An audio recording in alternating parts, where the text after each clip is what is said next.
Hello everyone, welcome to RNM academy channel. आज हम objective questions discuss कर रहे हैं इंजीनियरिंग ग्राफिक्स के। जो क्वेश्चंस आपको कॉम्पिटिटिव एग्जामिनेशन के लिए भी यूजफुल है और इंजीनियरिंग ग्राफिक्स की थियोरेटिकल एग्जाम होगी उसमें भी यूजफुल रहेंगे। तो आइए स्टार्ट करते हैं question number one. Question one, when the projectors are parallel to each other and also perpendicular to the plane, the projection is called। चार ऑप्शंस हमें दिए गए हैं: perspective projection, orthographic projection, oblique और आइसोमेट्रिक प्रोजेक्शन। तो जब projectors parallel है सबको और साथ में परपेंडिकुलर है प्लेन ऑफ प्रोजेक्शन को, तो उस प्रोजेक्शन को हम ऑर्थोग्राफिक प्रोजेक्शन कहते हैं। तो पहला जो आंसर होगा वो orthographic projection is correct answer, B. Next question, in orthographic projection each projection view represents how many dimensions of an object। जब भी हम ऑर्थोग्राफिक प्रोजेक्शन ड्रॉ करते हैं तो फ्रंट व्यू दिखाते हैं, टॉप व्यू दिखाते हैं और कई बार साइड व्यू भी दिखाते हैं। तो कोई भी व्यू में दो डायमेंशन से ज्यादा डायमेंशन नहीं होते हैं। अगर फ्रंट व्यू की बात है तो लेंथ हमें दिखेगी और हाइट दिखेगी। टॉप व्यू की बात है तो विड्थ और हाइट दिखेगी। तो at a time two dimensions represent करता है। तो हमारा answer, correct answer is C, option सी।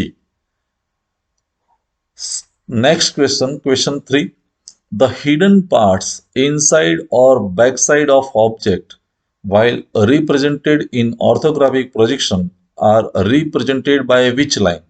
जो पार्ट हिडन है थ्री डी ऑब्जेक्ट में और बैक साइड में है जो दिखता नहीं है, उसको हम किस लाइन से दिखाते हैं? तो continuous thick line, continuous thin line, dash thin line और लॉन्ग ब्रेक लाइन। तो हम उसको डैश थिन लाइन से दिखाते हैं क्योंकि वो हिडन पार्ट है। Question four, the front view of an object is shown on which plane. Front view हमें कौन से प्लेन पर मिलने वाला है? हमारे पास तीन प्रिंसिपल प्लेन है: H P, VP and PP. Horizontal plane, vertical plane and profile plane. अगर हॉरिजॉन्टल प्लेन की बात है तो जब टॉप से ऊपर से देखेंगे तो वो व्यू मिलेगा। तो टॉप व्यू हॉरिजॉन्टल प्लेन पर मिलता है और फ्रंट व्यू हमें वर्टिकल प्लेन पर मिलेगा। यहाँ फ्रंट व्यू की बात है तो हमारा आंसर रहेगा option B. Front view of an object is shown on vertical plane। Question 5, the two ways of drawing orthographic projection are। हमारे पास चार ऑप्शन है। कौन सी प्रोजेक्शन मेथड हम यूज करते हैं उसकी बात है: first angle second angle, first angle third angle, second angle third angle, second angle fourth angle. आपको पता होगा कि ऑर्थोग्राफिक प्रोजेक्शन ड्रॉ करने में हम दो मेथड यूज करते हैं: first angle projection method and third angle projection method. Second या फोर्थ हम यूज कभी भी नहीं करते क्योंकि वहां व्यूज ओवरलैप होते हैं। तो यहाँ आंसर होगा फिर से एक बार option B, first angle projection method and third angle projection method. Question six, in third angle projection method the object is suppose to be in blank. तो कौन से क्वाड्रेंट में होगा?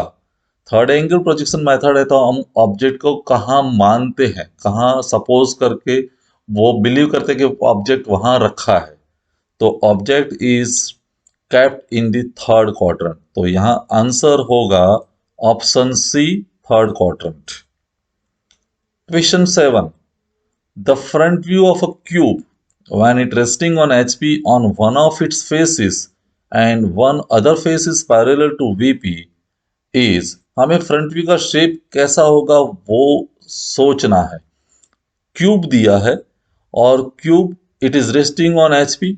एक सरफेस क्यूब की एचपी पर है और दूसरी जो फेस है वो वीपी को पैरेलल है। अगर वीपी को पैरेलल है और हम सामने से देख रहे हैं फ्रंट व्यू में, तो फ्रंट व्यू में हमें स्क्वायर मिलने वाला है। थ्री डी वो डायमेंशन कन्वर्ट होकर टू डी में हो जाएगा और टू डी में हमें क्यूब दिखेगा स्क्वायर की तरह। तो हमारा आंसर होगा option A, square. Question 8, A horizontal surface of a multi-view drawing will appear as blank in the front view. Multi view drawing means आपको पता होना चाहिए कि ऑर्थोग्राफिक प्रोजेक्शन का दूसरा नाम मल्टी व्यू ड्राइंग है। तो हॉरिजॉन्टल सरफेस जो है वो फ्रंट व्यू की बात है, तो फ्रंट व्यू में हॉरिजॉन्टल सरफेस गायब हो जाती है सामने से जब देखते हैं तो फ्रंट सरफेस की जगह सिंगल लाइन दिखेगी, एज दिखेगी। तो हम कह सकते हैं कि वो साइड या एज की तरह दिखेगी। तो horizontal surface of multiview drawing will appear as edge. Answer is option A, edge. Normal surface भी नहीं आएगी, पॉइंट भी नहीं मिलेगा, फोरशॉर्टन सरफेस भी नहीं होगी। Question 9, fourth angle projection is not used because. चार ऑप्शंस दिए हैं। Front view is above reference line and top view is below reference line. Top view is above reference line and front view is below reference line. Front view and top view both overlap on each other and below reference line. Front view and top view both overlap on each other and above the reference line. अगर fourth angle projection method है तो fourth quadrant को assume कीजिए। Fourth quadrant means below H P and in front of VP. Below H P होगा तो आपका front view below X Y आने वाला है, below reference line. And in front of VPM means top view भी below X Y आएगा। तो दोनों व्यूज बिलो एक्स वाई हो जाते हैं, बिलो रेफरेंस लाइन, और ओवरलैप हो जाते हैं। तो वैसा ऑप्शन सी है। Front view and top view both overlap on each other and they are below reference line. तो option C is correct answer for question 9। And question 10, for the third angle projection method which of the following is correct. Third angle projection method है तो कौन सी sequence सही है? Observer, object, plane, observer, plane, object, या A and B दोनों option, या none of above. Third angle मान लीजिए, third angle means third quadrant है और ऑब्जेक्ट आपका प्लेन के पीछे है, क्योंकि जो प्लेन ऑफ प्रोजेक्शन को हम ट्रांसपेरेंट मानते हैं। तो ऑब्जर्वर एक साइड है, बीच में प्लेन ऑफ प्रोजेक्शन है, और प्लेन ऑफ प्रोजेक्शन के पीछे ऑब्जेक्ट है, क्योंकि प्लेन ऑफ प्रोजेक्शन ट्रांसपेरेंट है। तो सीक्वेंस कैसी बनी? Observer, plane of projection and then object. तो यहां भी आंसर जो मिलेगा वो option B is correct answer. Observer, फिर plane of projection and object.